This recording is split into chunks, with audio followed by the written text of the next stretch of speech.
Don't place a trade based on what you're seeing in this video because there is no guarantees of making a profit in the market. It takes you a long time to become a good trader. So this video here is just to educate you to become a much better trader. Hey traders, John Hal here. And in this video, I'm just going to give you a quick little update on the markets. What I'm seeing right now across the globe from here. Quick little update on the GDXJ, Nasdaq, Dow, S&P, the whole clamor through here. But before I do start that, guys, I want to mention, if you haven't grabbed the trading course for $27 only, very first thing in the description, grab that. It's a full complete trading course there. The one thing I do want to say, guys, is that even if these indices are doing one thing,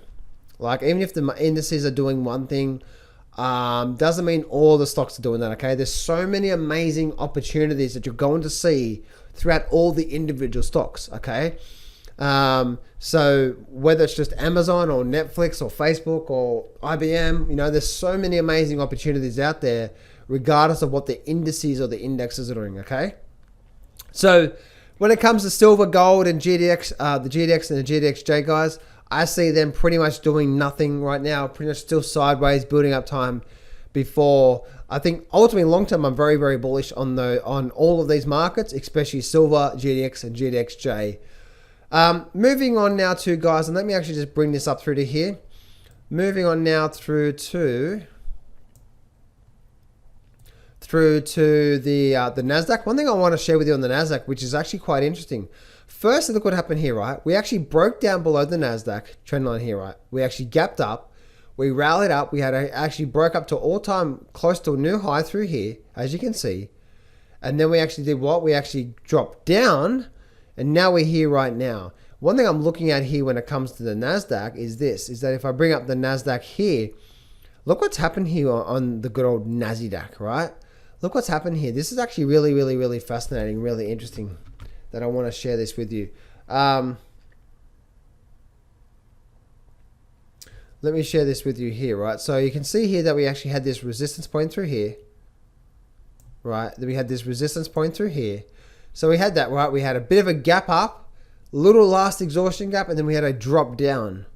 And notice we had a drop down to where? That low and a lower low all through there, as you can see, right? So it actually had a rally up, a rally down, and what ended up happening was that we held here, and then we had a rally back to the upside here. So the thing is, guys, is that if we do hold here on the Nasdaq, right through here, if we hold here on the Nasdaq and we start to see something like that, then that's going to be pretty weak, and then the Nasdaq's probably going to have, say, a 6 or 7% drop down, and we're probably likely to get down to towards these lows through here, at least on these lows through here of the 9,450 level there. If we go back to the daily charts, we can see that it's probably likely to get down to at least this level through here, which once again is about a 5 or 6% drop down. And then I believe that's going to be the start of a downward movement. So keep an eye on that hourly chart through there. On the daily charts here, guys, on the good old markets, we can clearly see that we're still creating this lower high through here.